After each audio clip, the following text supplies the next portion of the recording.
Og denne tradisjonen står jo sterkt i Storbritannia, som er det landet som har nest flest prisvinner. Det er 5 svensker som har fått Nobels fredspris. Vi kan ta en quiz på det, så ikke mange som klarer det.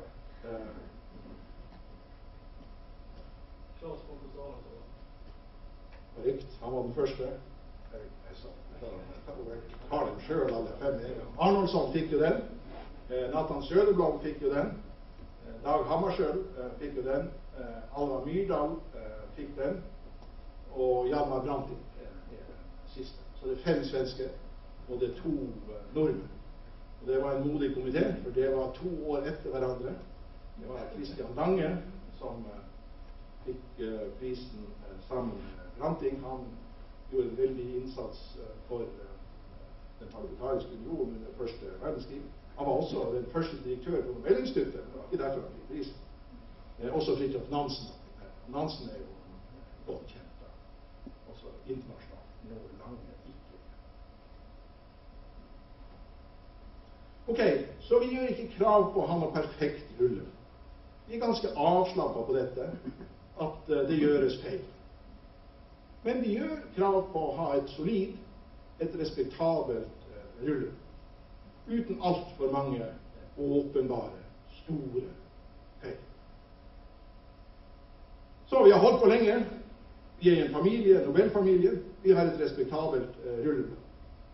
Og så har jo prisen gjennomgått betydelige forandringer i de år vi har holdt på. Alt for lenge var prisen en pris for nordamerikanere og europeere. Gjennombruddet der kom jo i 1960. Albert Luthuli fra Sør-Afrika fikk Nobels fredspris. Det var en veldig viktig pris. Markere motstand til kampen mot apartheid i Sør-Afrika. Den hadde et stort inntrykk internasjonalt. Og det signaliserte at prisen var i ferd med å bli internasjonal, med mange prisvinnere fra alle kontinent. Bortsett fra Australia. Det er ingen fra Australia som har kommet Nobels fredspris. Det har vi jo til felles et stykke på vei med litteraturprisen, mens de andre Nobelprisene, de har jo en ekstremt begrenset geografisk utbredelse. De går nesten bestandig til amerikanere og vitenskapsmenn i Vesten.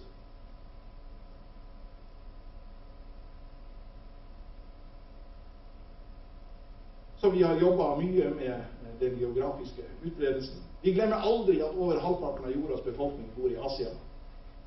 Så det har vært mange priser til personer fra Asia i de senere år. Men vi har også hatt en del fra Afrika, fra Latinamerika. Så er det jo fortsatt noen europeere og amerikanere som får prisen. Vi leter etter gode kvinner. Vi har ikke noe spesielt sterkt rulleblad heller der. Det er 12 kvinner, 80 menn og 21 organisasjoner som har fått Nobels fredspris. 12 kvinner er ut av verden, med mindre hvis du sammenligner med de andre Nobelprisene, da er det jo av verden. Men sånn i det andre perspektivet, så er det ikke spesielt bra. Men vi har hatt mange i senere år. Og vi jobber fortsatt aktivt med det.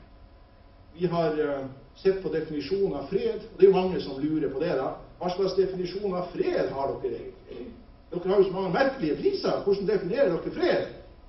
Vel, vi begynner selvfølgelig med Alfred Nobels testamente. Men den gode Alfred, han var jo ikke veldig presis da, på kriteriene for utdelingen av Nobels fredspris. Han nevner jo at prisen skal gå til det individ. Han sa ingenting om organisasjoner, så det er jo en utvidelse. Men det individ som i det foregående år, det er jo ikke nødvendigvis sånn at vi bryr oss om det foregående år. Det gjelder jo ikke noen av Nobelprisene. Vi har et større perspektiv på det enn bare foregående år. Som har gjort mest for menneskelig forbrødring. Det er jo et fint ord, men veldig vagt. Det er det ene. Det andre er som har arbeidet for reduksjon av stående arméer. Det er jo veldig konkret og veldig presist. Og vi har gitt mange priser til de som jobber for rustningskontroll og nedrustning, særlig kampen mot atomvåpen. Og det tredje er til de som har gått inn for avholdelse av kongresser, fredskongresser. Det var jo noe som det var mange av på 1890-tallet, da Nobel skrev sitt testamente, men i dag holdes det jo ikke så mange kongresser av den typen. Nå er det jo mer internasjonalt diplomati, mer allment. Så at disse 3 kriteriene som Alfred Nobel nevnte, de er ikke så lette å operasjonalisere i dagens verden. Det er uhyre sjelden vi har diskusjoner i komiteen om hvordan vi definerer fred. Og jeg kommer aldri til å glemme da jeg dro på min første tur som den stendige sekretær. Jeg har jo vært veldig lenge da, siden 1990. Jeg dro på min første tur til Stockholm tidlig i 1990, og der traff jeg de stendige sekretærer for de svenske komiteer, og vi hadde en hyggelig lunsj. Og så sa de til meg at du må jo skaffe deg en ny komité, en komité av vitenskapsmenn. Du kan jo ikke ha det en komité av politikere. Det var litt vanskelig for meg å skjønne hvordan jeg som har blitt ansatt av den norske Nobelkomité, kunne få skifta ut medlemmer av den samme komité. Men det var noe så. Jeg tror de ble meget overrasket da jeg sa at jeg takker min Gud for at vi har politikere og ikke vitenskapsmenn. Jeg er selv vitenskapsmann. Jeg er professor i historie. Jeg skriver mange veldig lærde bøker. Vi har masse vitenskapsmenn som hjelper oss med å skrive konsulentuttalelser og summere opp hva alle disse kandidater har gjort og ikke gjort. Det skal være et stinn av akademisk kompetanse i systemet. En akademiker er flink til masse, men de er ikke flink til alt. Jeg er helt sikker på at hadde vi hatt en komité av 5 professorer i statsvitenskap eller historie, så hadde vi hvert år tatt frem definisjonen av fred, og så hadde vi sett på den på nytt igjen, om det kanskje skulle komme noen tilfeller eller endringer. Så jeg er veldig glad for at vi ikke var på det.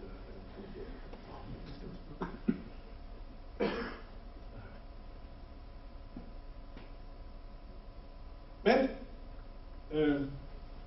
prisen har alltid gått til, helt fra begynnelsen av, så hadde vi jo kjente politikere. Det er ikke noe nytt, det er mange som sier kjente politikere på nytt. Nei, vi hadde jo 4 Roosevelt da i 1906, og det har vært mange kjente politikere fra tidligere som har operert på det generelle internasjonale plan, eller som har gått inn for løsning av regionale konflikter.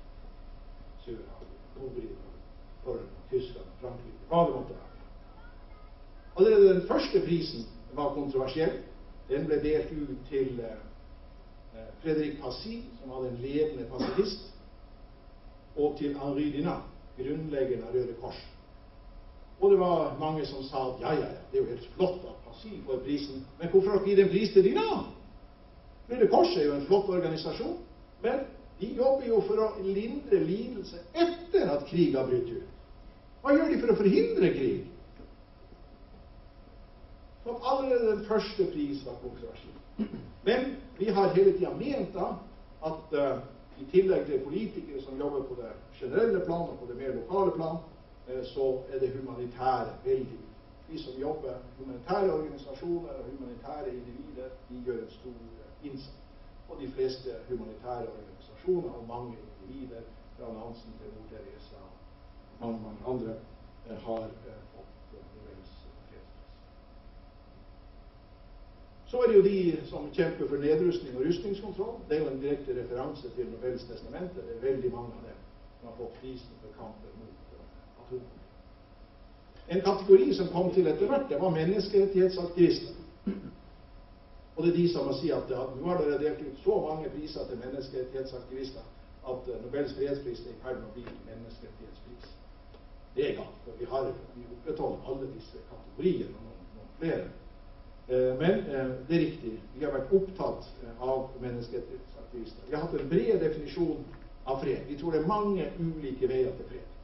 Og tidlig så var det jo mange statsvitere og andre som sa at vel, hva er egentlig sammenhengen mellom kamp for menneskerettigheter og fred? De fleste som jobber for menneskerettigheter, de skaper jo bare rabalder og spetakkel i de landene de holder på. Norske Nobelkomité har alltid trodd at det er en sammenheng mellom menneskerettigheter og fred. Og nå er jo dette en av de mest, som statsviteren pleier å si det, one of the most robust findings in modern political science, at det er en nær sammenheng mellom menneskerettigheter, demokrati og fred. Det har vi trodd i mange tiår. Men velkommen.